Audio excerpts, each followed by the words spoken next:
Okay, I don't have the track because I'm on the road and didn't bring it, so I'll just do the music myself.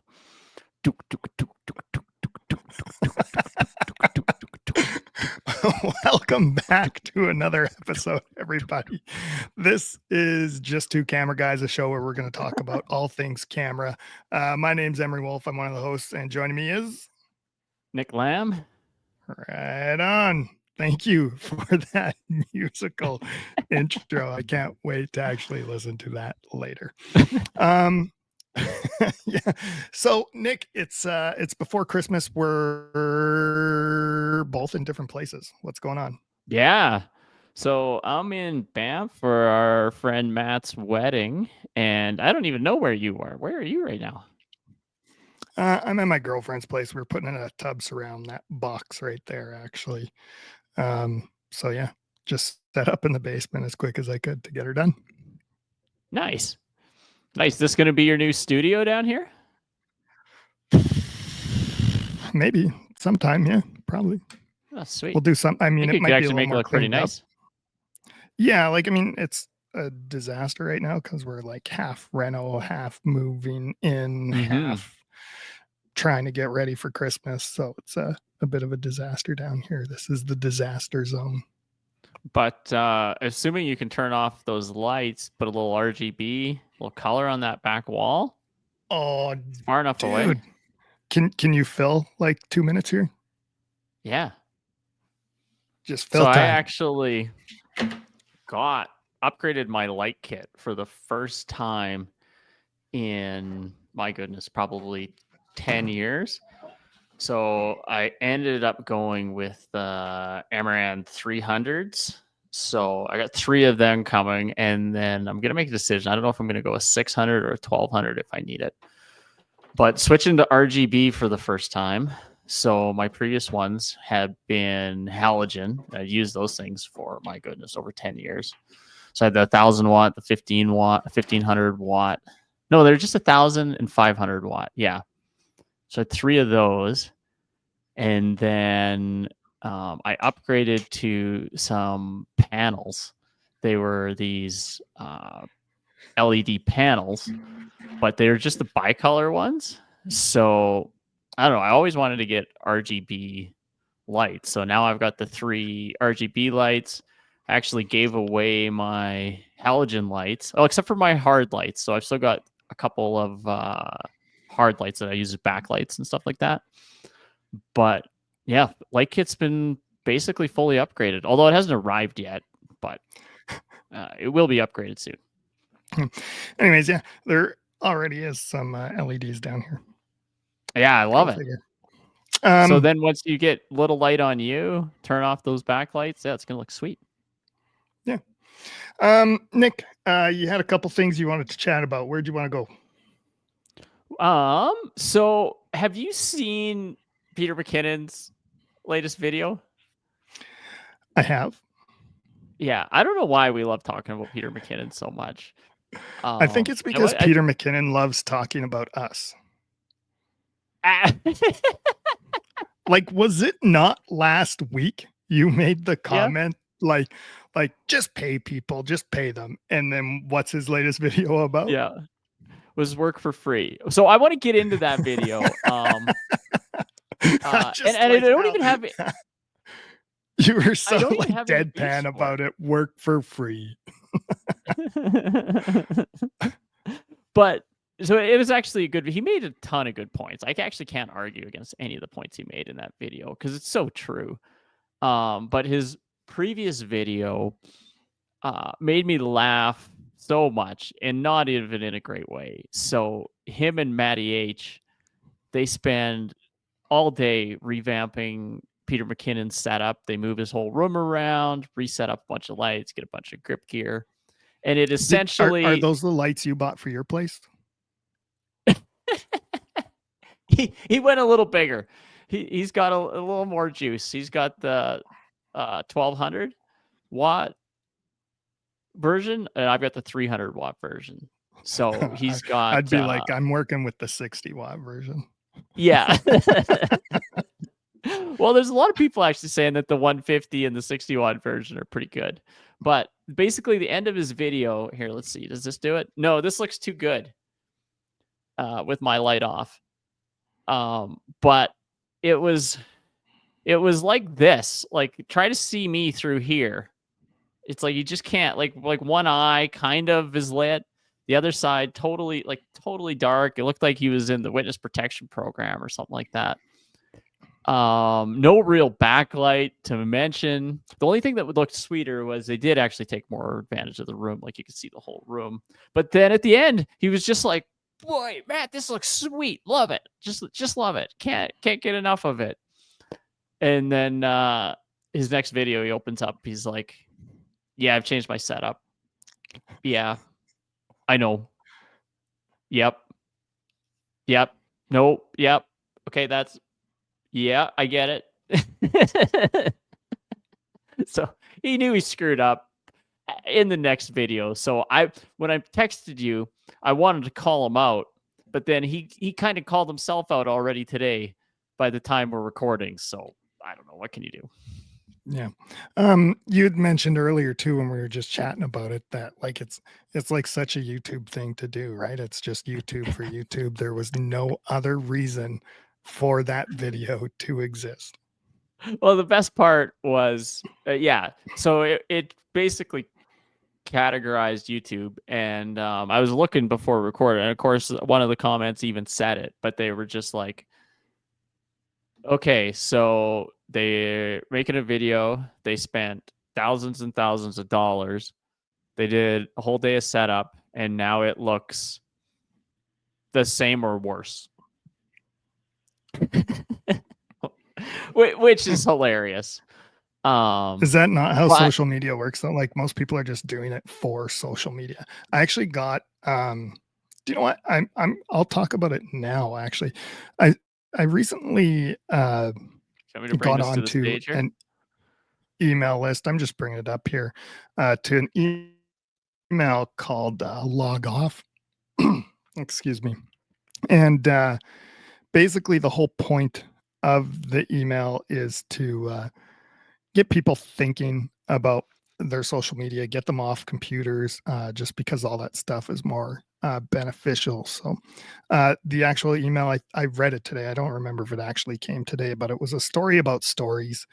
And specifically, he talks about going on some vacations and, getting into that moment and being like, oh, I should take a picture of this for Instagram or whatever. I should do this to post it, or, whatever the thought is. Have you ever had that thought, Nick? All the time. And so he's sort of questioning like why you would do it for Instagram. And then he brings up some like studies, dopamine delivery systems, all these things. And it was sort of the last bit here. He talks about like the hidden cost, what we're losing from society for it was kind of interesting.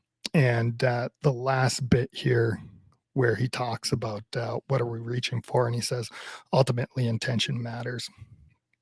And he's like, but when we post without knowing why, it's worth pausing to ask, what am I really reaching for? And I kind of like that. So when the next time you have that thought of like, oh, I should do this to make a post, maybe be like, why am I actually doing this? When you post to social media, Nick, actually, point in case, you just did a third vacation video, which I have not watched yet. The third one sucks. You don't have to watch the third one. The first one's pretty good. Second one tails off. Third one sucks. So I'm thinking the fourth one is actually going to be decent. Yeah. But the third one was filler. Yeah, I guess the point though too that I just wanted to ask was, when you do make a post like that, what is your intention behind it? What are you trying to do? What do you want to achieve? So with those ones there, we've been doing that for basically since Ruth was old enough to hold a camera. We've been making those whenever we go on vacation. And I actually love them. So like looking back on her videos that she's made, like just on her channel. Do you know what? Not even just Ruth here. Like looking back to episode 2, you totally should have got those sunglasses. If you haven't checked it out, go watch Nick's video. I believe it's like at Nick Glam video on YouTube or something. And I think it's just yeah, Nick Glam video. You tell me, vacation number 2, should Nick have gotten the sunglasses? Yes or no? So, but they're great. It's, to me, it's honestly, it's a great memory, and I love having it there. And I don't need that to, the purpose is honestly not for it to take off and get super popular and do it. It's a good memory for me, and that's why I do it. Now, I was thinking about this because I actually anticipated you asking this question. And you know how it's like the rich guy that says that money doesn't matter, and it's the good looking person that says that looks don't matter, and all of that. And then it's usually like the person that has had social media success that says that views don't matter, because like me and you are both in a pretty unique spot where we've had a large amount of success on social media. Not on this particular show, but but we have had success. So I think it's maybe easier for us to say that that doesn't matter. Yeah. Do you know what? I was thinking about it too. Like, why do I post my photos? And honestly, like the simple answer is just to share them. Like, why? I do all my photography, particularly landscape stuff, for me. Like, I don't care what other people think. When I post it, I don't really look at like, ooh, how many people have liked it, and this validates my life. I post it just for the fact that, like, what's the point of doing it if you don't share it? So yeah, it's kind of like just putting it out there. And honestly, too, like, I think maybe long term when I'm older, I might actually work at something like a little bit harder at it to try and get more of a following with it, and sort of see where it goes, how far I could actually take something like that. But again, do I actually care? No. Down the road, it's just a challenge. Yeah, I think that's a good answer, really. It's part of the other thing about posting it is I like to actually make stuff too, and it gives it a bit of a motivation, because it's, so let's pretend that I was just making it for my own home video and didn't have to post it, or not that I have to post it, but didn't post it. It's just, it gives it that slight little bit of motivation to get that edit wrapped up rather than it just sitting there. Yeah, so that's fair too. Kind of helps motivate me a bit. I don't know if that's like probably not a good motivation, but I think it helps me a bit. Yeah, kicks you into gear. Too, like I think maybe this like an extreme example of thinking of it, but it would be like, what if Henry Ford never ever let people use his cars? Yeah, fair enough. It's so we argued about this, I think, before, where I was kind of trying to think this through, and I was thinking, okay, if you're consuming a lot of YouTube and watching a little bit of videos, you maybe owe it to quote unquote YouTube to put some content back on there. And remember when we had that kind of conversation about that? Yep. You really disagreed. Now, I don't know if you were just being contrarian or just creating content for content's sake there, just to have a opposing side. But that's not why I'm making it. But that reasoning kind of was like, that's not a bad reason to just make some content to give some stuff back there for other people too. Yeah. So I'm kind of like, here's the thing. I don't believe you have any obligation to make anything. However, if you make stuff and then don't share it, I just don't know why you're making stuff. Yeah. Yeah, that's fair. And well, I shouldn't say that. I know why you're making stuff, because you like the process of it. That's what I enjoy, right? And that's why I would do things. But yeah, not necessarily, like I said, I'm not doing it because I feel like I owe Instagram something. If anything, Instagram owes me anything. Yeah, it's true. Yeah, YouTube's owned by Google, so yeah, we don't owe it to give it back. Yeah, it's just a different way of looking at it, right? Yeah. Do you know what? It's funny too, right? Like, which, coming full circle back to Peter McKinnon and, this sort of same stuff or this same concept of like, your intentions in your post. Why would you post it? Well, why did he post that first one? Why did he change it in the second one? What is Peter McKinnon actually doing? And then meanwhile, the second video has probably like the most altruistic take on it, where it's like, you know what, you should do some free things occasionally if it can help move your career along. And well, it's kind of funny. It's so do we want to get into that video, or do you want to, I've got another point on this topic that actually, I don't, this is the Peter McKinnon podcast, because he had a previous video prior to the one that I was making fun of his lighting on, where he was talking about, okay, you have the option, the shorter the distance between your idea and execution of the idea is the more likely that you'll actually do it. So he's like, okay, you have an idea. The longer you take, the longer time you spend before you execute it is like the less chance to do it. So he'll have an idea and then he'll try to refine it, get it better. And eventually just doesn't do it. So he's like, okay, so you can either get really good at coming up with an idea, talking about that idea, refining the idea, and that's really all you're getting good at, or you can come up with an idea and then just do it. So it's like, okay, you can either get good at doing the idea or talking about the idea, which was kind of like, I heard him, when he said that one, it was kind of like, ooh, I feel like I've gotten pretty good at talking about doing ideas. Both of us. That's an interesting one, right? Like I'm like a little hesitant to fully commit to like that idea, if you will. And like, I understand the value. At some point in time, you have to just do. And I'm a big promoter of just do. But at the same time, too, I think everything that I have had the most success with professionally has taken time. And I'm going to go back. It's a story I tell all the time, but when I was first figuring out the photography thing, the first photo where things started clicking with me was this one of a truck that's sitting outside of Nakoma, Saskatchewan. And I drove by that truck for a decade and just like, I really should take a picture of this thing. I need to photograph this thing, and never ever did it. And then on a whim one day, it was just, I'm like, I'll stop. And I took the picture and I couldn't stop thinking about it, and got home. And that's where everything was like, why did this picture work out the way I wanted it to?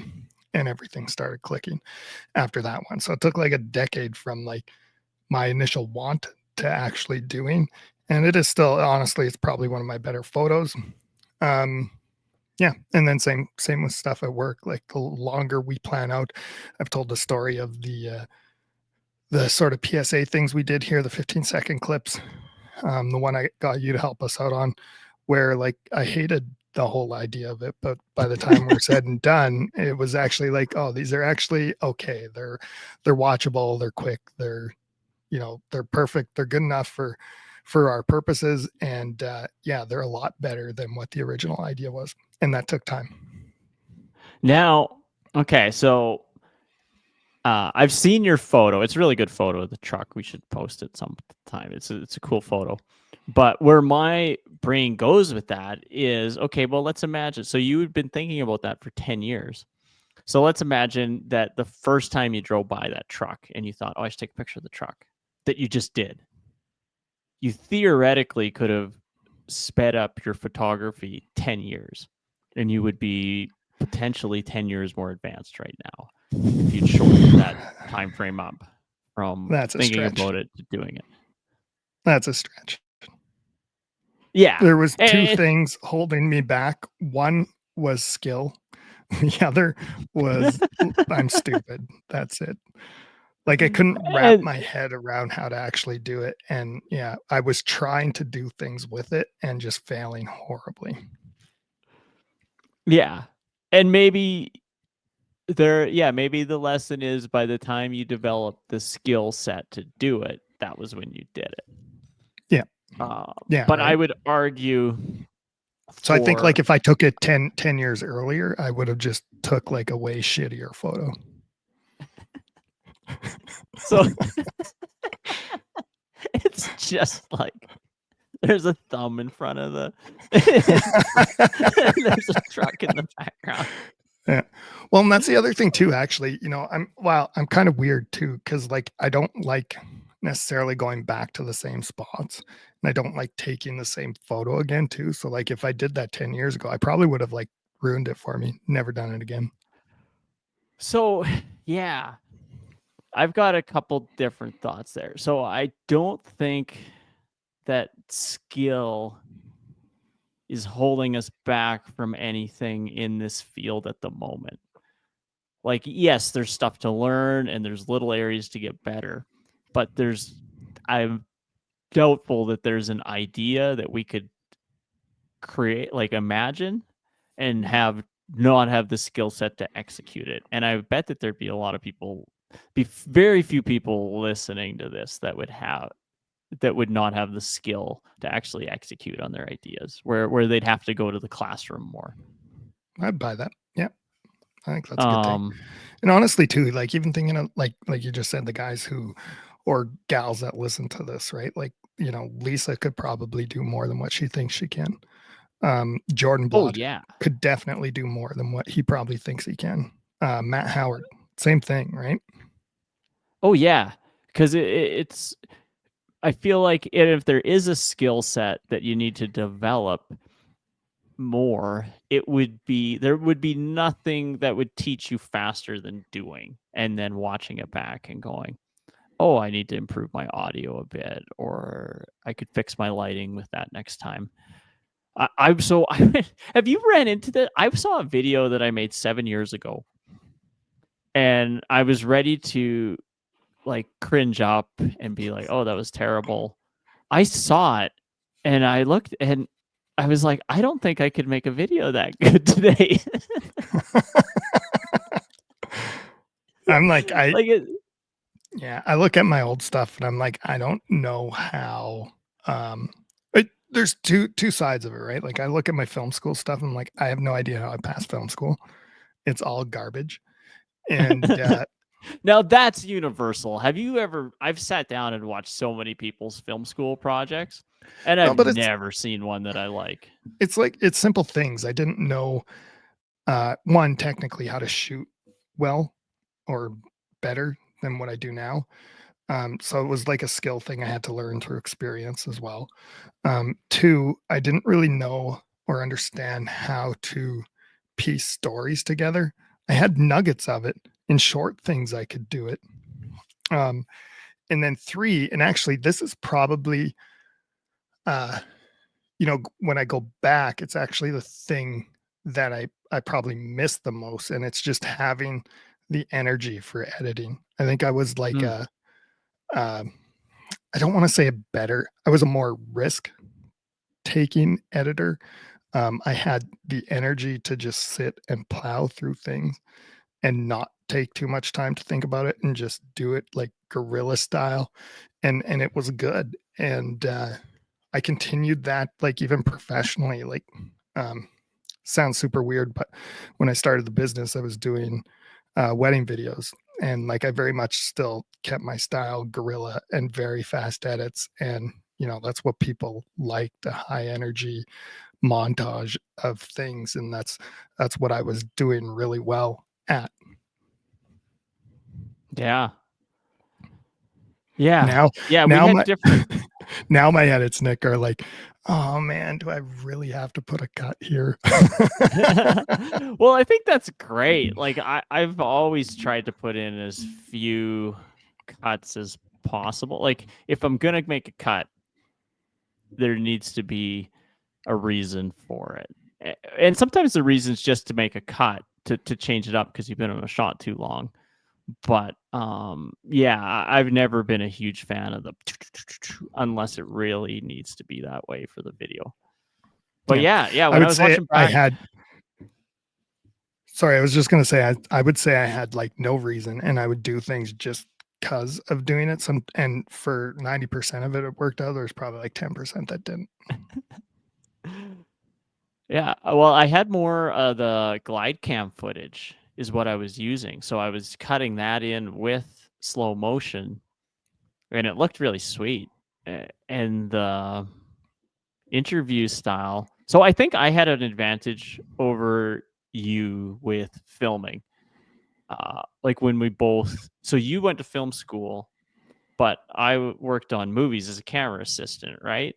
So I got to see thousands and thousands and thousands of lighting setups, whereas you were in the office on movies.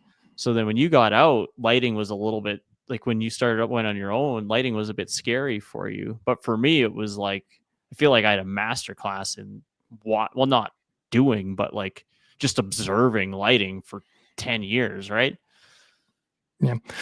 It's funny you say that actually, because I've two things I like super avoided was lighting and tripods. I'll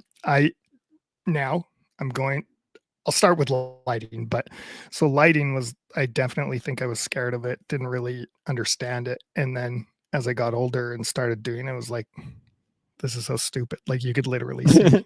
I don't know why I was so afraid. Yeah. The 3-point lighting setup that's in the textbook actually works really well. Weird. Yeah. The first lighting setup that they teach you is really like, if that's all you know, you'll be pretty good. Yeah. And then once I sort of got over that, I was like, okay, well, now I can like bring in lights to complement things and sort of deal with that. Tripods. I love tripods. This is the irony of it. Oh, yeah. In film school and after, I hated tripods, never wanted to use them. I actually, just for the energy, is that why you wanted to avoid them? Like the feeling, like because all your like favorite movies would have been handheld and that stuff, I'm assuming. No, not because of that either. I like when we came out too, like that's when, the glide cams, I'm trying to think of what the little steady cam rig thing you had. Oh, Devin Graham or whatever it was. Devin Supertramp. Yeah. I have continued to watch one of his videos. I haven't seen him in 8 years. Yeah. It's when those things sort of started becoming popular. And I was watching all these people doing it. And I was just like, I don't like this. Like, this doesn't give me, talking about that guerrilla editing style. It didn't give me something to work with. It didn't give me something to edit to. And I like the shake and the weird, things that can happen when you're handheld. And honestly, to this day, I still prefer it over a glide. Wow. Which is ironic because I also have a little DJI Ronin thing, which I should just sell because I've used it like 5 times. And yeah, I never bring it out anymore. What's the payload capacity on that thing? I don't know. I'll do a DSLR with some video crap on it. That's what it's made for. I think it's like 10 pounds or something. Would it hold a C200? Probably, I'm going to say no. I think it might, but it might be on like the high end of it. And you wouldn't be able to have like too many things attached to it. Maybe you should bring it someday. We'll have to see if it'll fly it. Yeah. The other thing too with that too is like now for work, if I do want like a smooth shot like that, I'll use my phone. Yeah. Yeah, it's so true. I'll cut in nice anyway. So, we mentioned Devin here. I think one other YouTuber, because we're talking about YouTubers, might as well talk about them all. Jared Poland. Talk about all of them. Yeah. So Jared's latest video, he did this thing on Canon. It's in his photo news fix. And Nick, we spend a lot of time where we discussed him. Yeah. We discuss him in a fairly negative light, but you know what? We shouldn't. What the guy does, it's his thing. It's fine. He does give out some pretty good information. And in this, the latest news fix, he goes through some camera rentals, and the top 10 lens rentals, 7 of them were Canon and 3 of them were Sony. So it was kind of an interesting little and he's a Sony guy, isn't he? He's Canon now. But he always, or maybe he always was a Canon. Flop back and forth. He did. Yeah, I think he had a Sony period. Yeah. Oh, and he also had this take on an interview from the guys at Sigma, and sort of he was talking about how good Sigma stuff is now. So like all his lens stuff and that latest news fix was really good, and it was actually kind of, I appreciated it. Right, I've used some Sigma lens. I've honestly loved them all. I thought they were all great lenses. With that said, if you can still afford your Canon native lenses, which actually is sort of what his piece about the lenses was about. I think like the top 7 lenses were all RF lenses. So basically people can't afford these lenses, so they're renting them. Oh, that makes sense, actually. Those lenses are so expensive. Yeah. So I'm spoiled. Yeah. Yeah, you've kind of already upgraded and bit the bullet where I haven't yet. And I don't know when I will. It's hard to say. Like, the quality war, I don't know when the point's going to come where I need to upgrade, because the stuff looks really good that I'm shooting still. I don't know when it's going to stop looking good. That's interesting. Yeah. How do you think of my look tonight? Does it look good? Look sharp?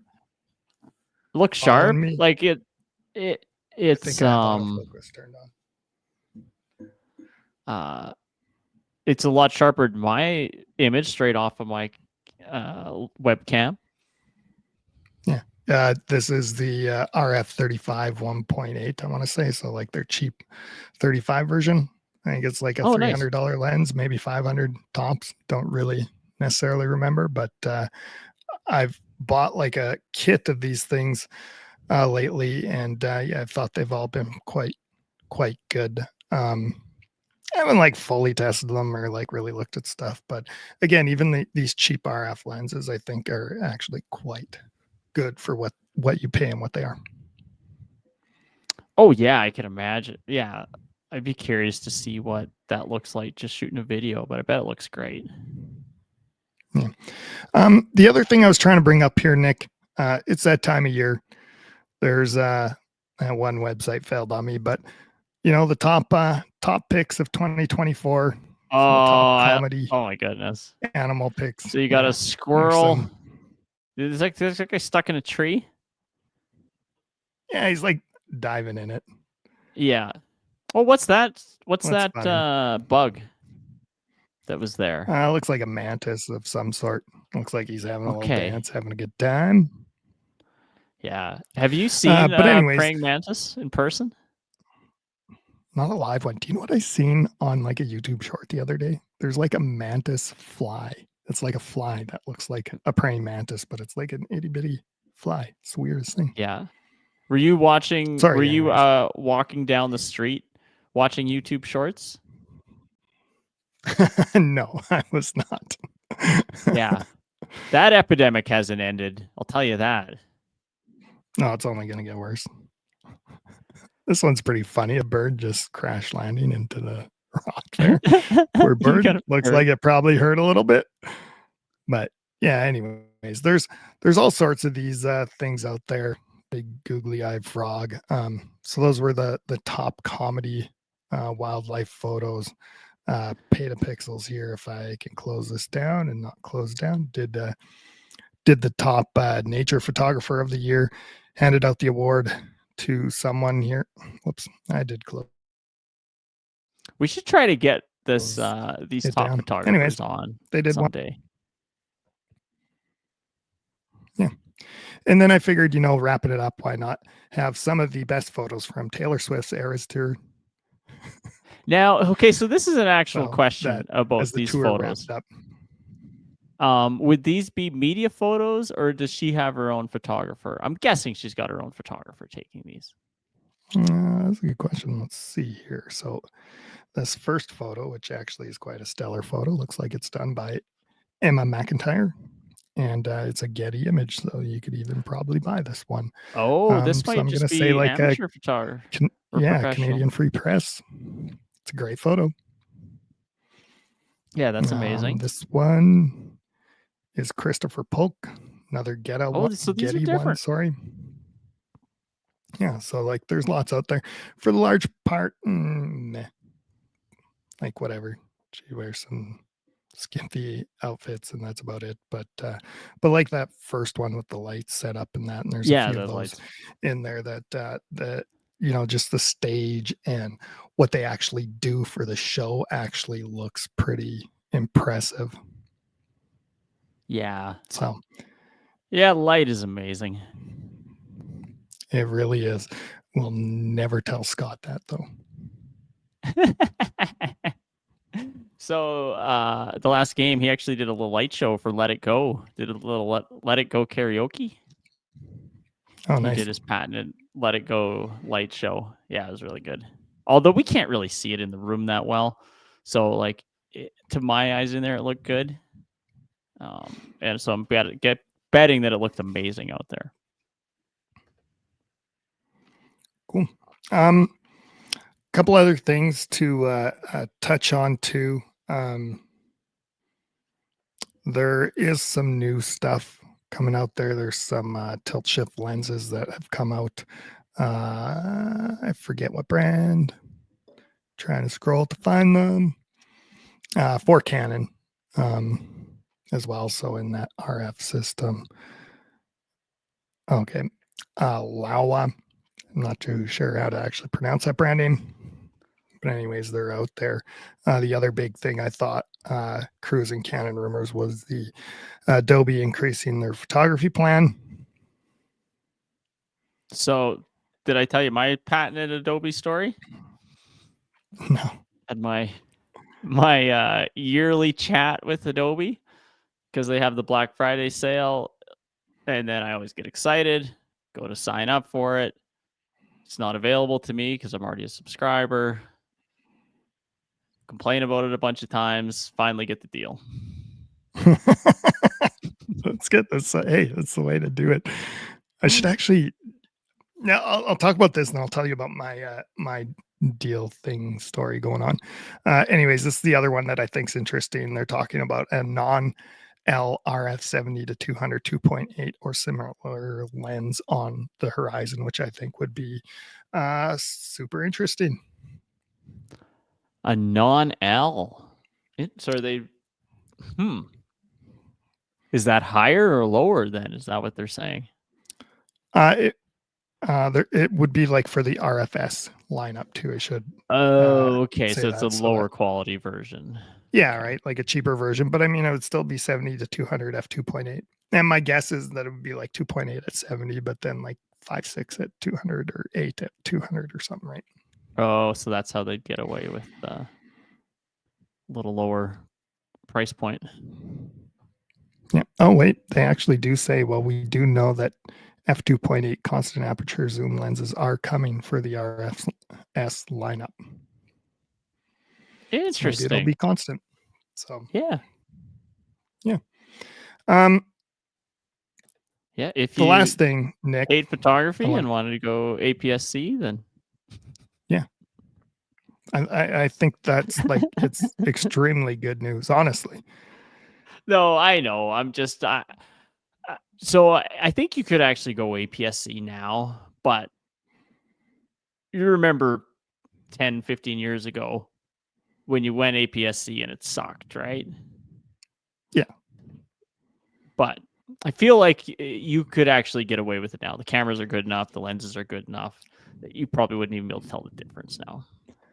If I was like a hardcore, you know, bird photographer or like a wildlife photographer, maybe even a sports photographer, I might actually shoot APS-C a full time.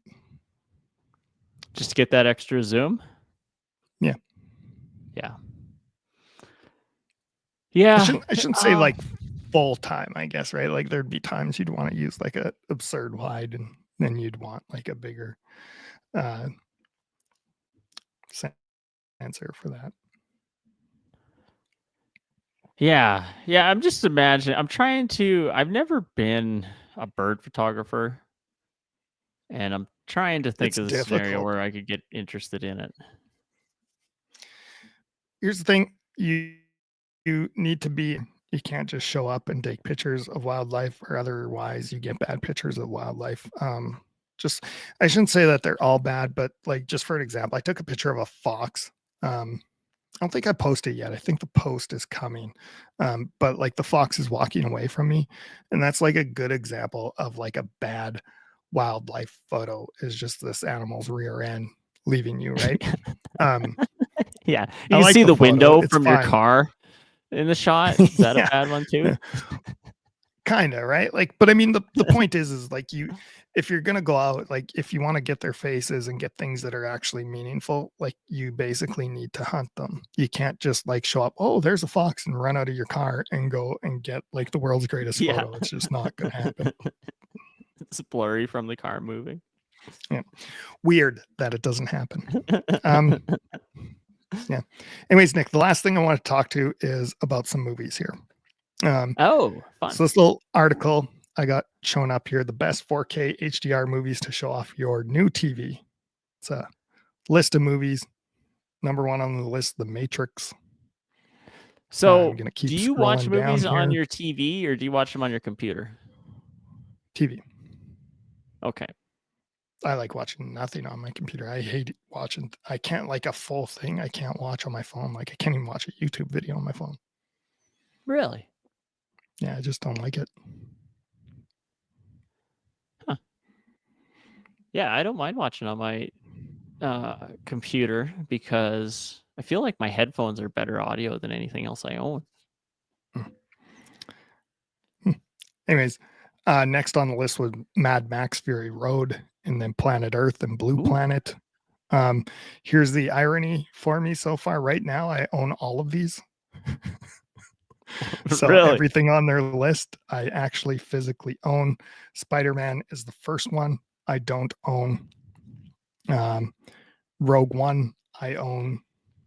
And then here at the bottom, Nick, Lord of the Rings.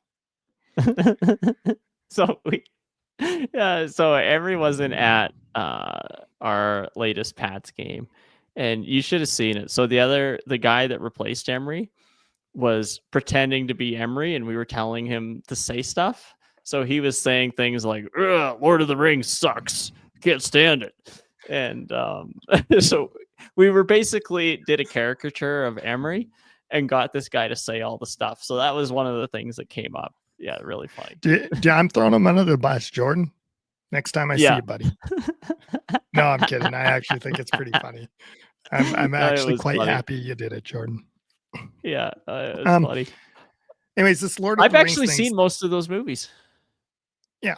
Oh, I'm sure. Like, I feel like if you're a camera guy, you've probably seen all of them. Yeah. Well, I guess I'm not a camera guy, but what have you not seen? So the Star Wars one, didn't see it. I'm just not into Star Wars. I just can't. I've seen a lot of Star Wars movies, but just wasn't interested in seeing it. Yeah, I'm gonna give that to you. I'm okay with that. Haven't seen Mad Max yet. I started to watch it, and then I had some internet issues, and then never did get back to it. And that was about a year and a half ago. Yeah, it's a boring movie, but it looks stunning. Ooh. So yeah. I'm okay with that. I like visually stunning movies, so I think I'd actually be all right with that. So I was unwilling to accept that Lord of the Rings was even on this list. So I went to ChatGPT, Nick. And so I asked it, like, what's going on? How come my Blu-ray looks terrible for Lord of the Rings then? Because I'm going to backtrack a little bit. I'm going to explain. I don't believe that Lord of the Rings has held up over time. And particularly when I'm watching my Blu-rays, I think it looks terrible. I think everything about it's kind of terrible. The acting's kind of cheesy like Star Wars is kind of cheesy. So yeah, there's all this stuff. The story's kind of cheesy. Some of the things, hey, whatever. It's my take, Nick. It's not yours. You're allowed your own take. Yeah. So I asked ChatGPT, like, why is it this way? And this is actually something Ryan Barocco mentioned. He said that the Blu-rays weren't mastered really well, and that's their problem. And they have to be watched in like 4K. You can't watch, just a regular Blu-ray with it. Oh, interesting.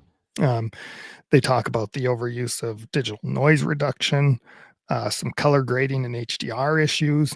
And that's what is this specific to the Lord of the Rings, or is this just general Blu-ray? This what they're bringing up here. This is kind of general, I think, what Okay. ChatGPT gave me. I asked it to be specific, but I'll get into some specifics later here. Then it talked about my TV, which none of these will be the issue. It talked about disk differences, up conversion issues, which also shouldn't have been the issue, wear and tear, which should not be the issue.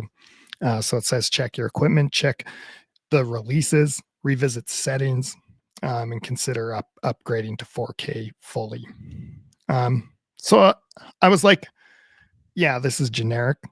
So I want to find, like, specifically, is there reasons that it wouldn't look as good? Or could I make the argument that things like The Matrix, and including the Matrix 2 and 3, were better looking movies? And you know what? ChatGPT basically agreed with me and said you could make that argument. Interesting.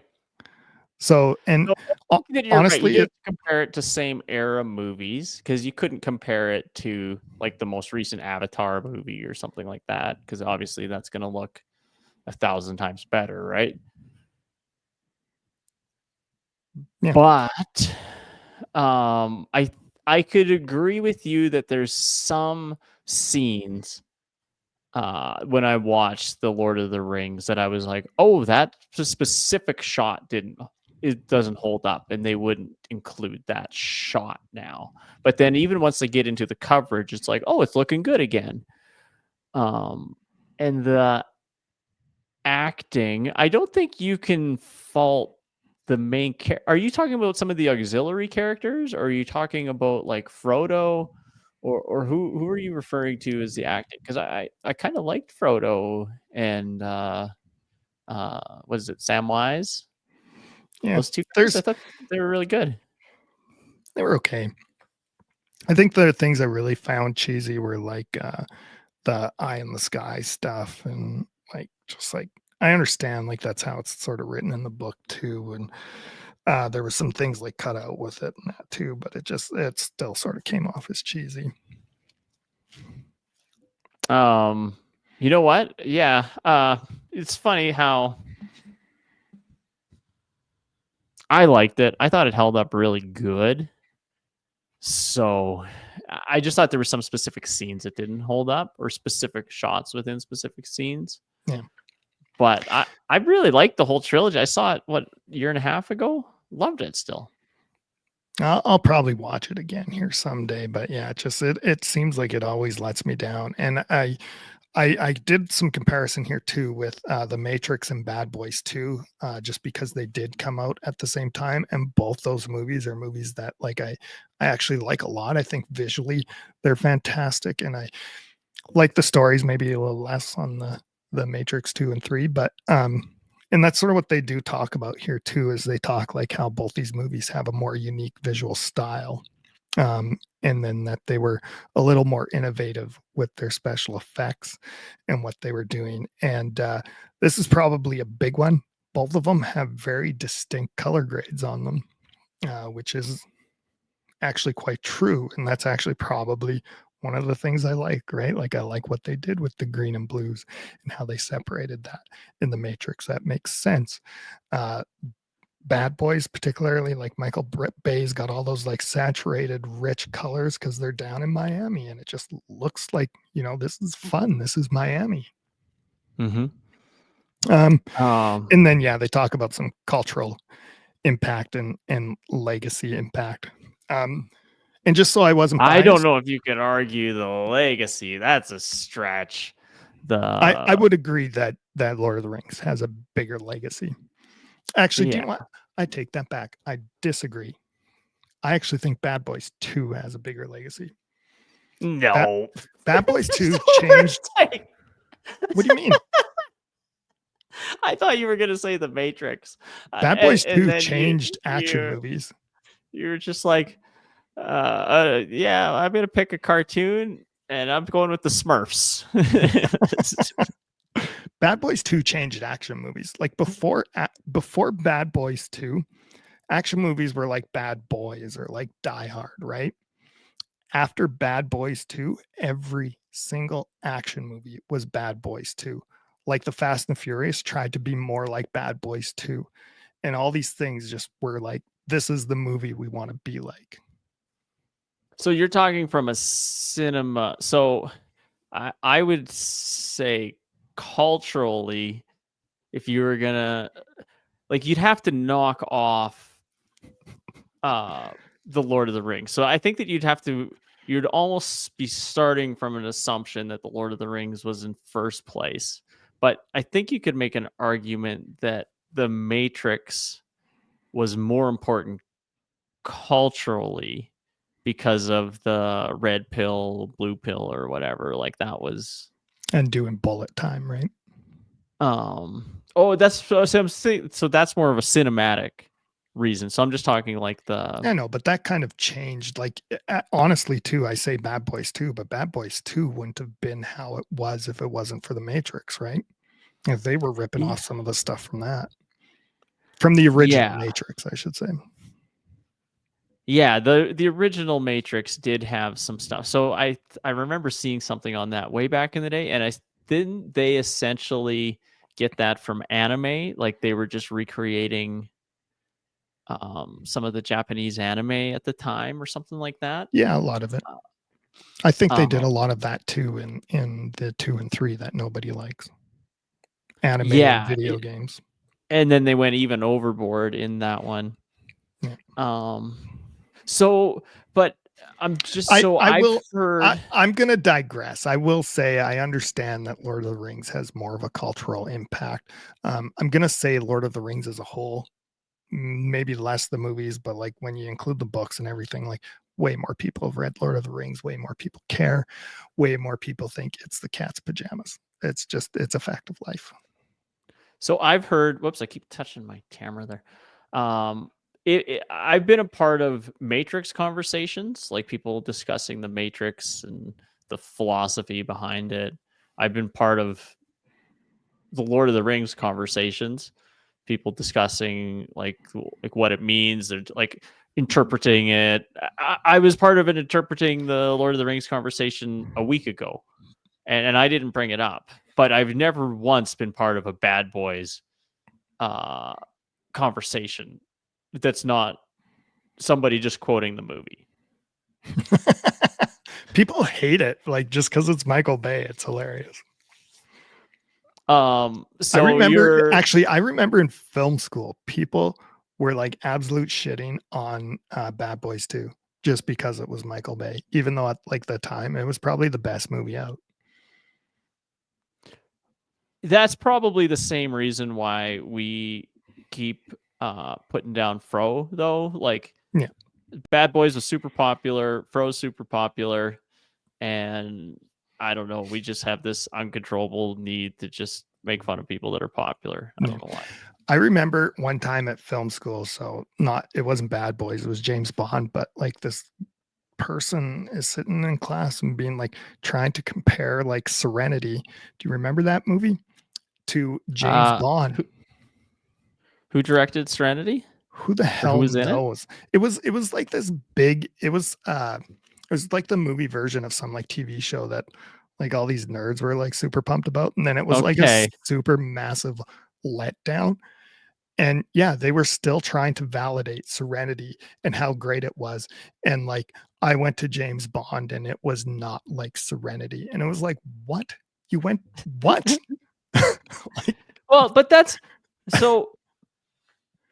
Yes, I feel like I need to disagree with you. Like, there's, I think that what that person was doing was just like strengthening their compare and contrast skills. They were trying to validate why that they should think Serenity is better. That's what they were doing. Yeah. And then it's a low-hanging fruit to make fun of Bad Boys, right? Yeah, or James Bond. And it's like, or James Bond, yeah. And I'm also going to say, like, what it takes technically to pull off those movies is unbelievable. Like, even if you hate the movie, you think it's terrible, it's actually impressive what they do. Oh yeah, I'll go to a James Bond movie in the theater for sure. Same reason why I'll go to a Fast and the Furious movie. Not because they're great movies, but it's like they're gonna have 2 really fun action scenes that are cool to watch. Yeah, it's going to be loud. It's going to be visually engaging. It's going to be fun. It's a popcorn movie. Mm-hmm. That's what makes them great. Yeah. Anyways, yeah, I can't get up behind your Bad Boys one. I can see that. Yeah, like, yeah, they look cool. The Matrix, I think that's more of a debate. If you were going to debate the Matrix and the Lord of the Rings, I think it's a debate that needs to be had more often. I think people should have like hotter takes than this. Okay, how many Matrix movies did they make? Well, there's 4 now. I think there's I was going to say there's a 5th one coming, but it might be a different movie I'm thinking of. Because if you just compared, the first 3 Matrixes and then watched the first, the Lord of the Rings, don't throw the Hobbit out, throw the 4th and 5th Matrix out, and the TV series and all that kind of crap. Just compare those 3. That would actually be an interesting little book report. I actually like all the other Matrix stuff too, like the animation thing they did. Nick, I also want to get to like, I didn't want to be biased, so I asked ChatGPT also what wouldn't support that argument, and they talk about an over-reliance on CGI and digital effects in the Matrix and Bad Boys, which I think that's a fair criticism. They talk about sequels and consistencies of aesthetics, which I also think is a fair criticism. However, if you go back to what I just said, I think all action movies changed after Bad Boy 2. So that aesthetic for Bad Boys in particular, even though you could say it was terrible, I actually think it was the thing that set the standard after. So I would have to watch that again.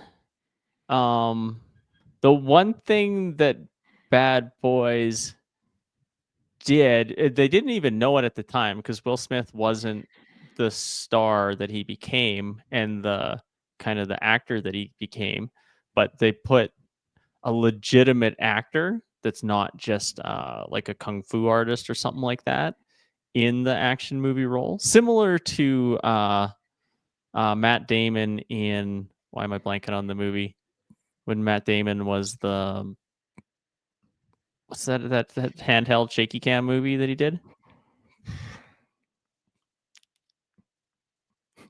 I want to say Jack Ryan. It's not that. Yeah, I don't know. The Bourne Identities? Yeah, the Identities. Similar to that, where they had legitimate actors playing these action stars. And Bad Boys was one of the first movies that I can remember that being a legitimate actor playing an action star like that. But he wasn't he wasn't a legitimate star then yet. I don't know. It'd be a weird one to make that argument about it, but yeah. The last thing they have here is cultural shifts in filmmaking trends. So they talk about like bullet time being overused now, which I think is actually just a compliment to bullet time, being like, yeah, that was really great. And I'd like to try to do it sometime, but like that'd be cool. Yeah. The NFL used to like do it digitally with less cameras. I'm sure there's a way to figure that out with like, lowbrow, cheap us version of it. And then with Michael Bay, the same thing. They sort of talk about his chaotic like filmmaking style, my guerrilla style. And sort of like how in the 2000s it was great and it was repeated and imitated, but like now it's kind of dated. And it's like, well, yeah, it was 20 years ago. Yeah. And I'm like, actually be interesting. So I should go back and watch these. Because I'm just going off of old memories with this, but yeah, that'll be good homework for me. So anyways, I do believe my argument stands. I might be right. I might be wrong, but Lord of the Rings also might be overrated.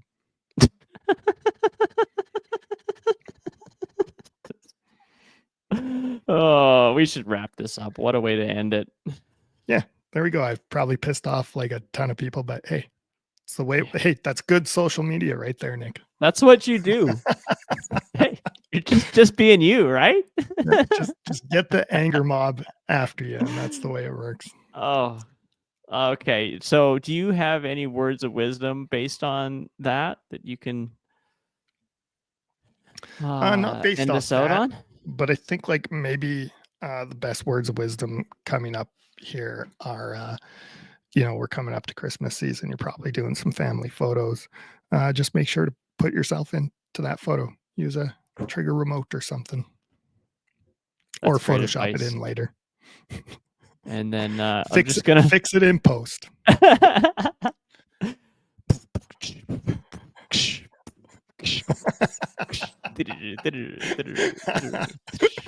Have Have a great day, everyone. Good night.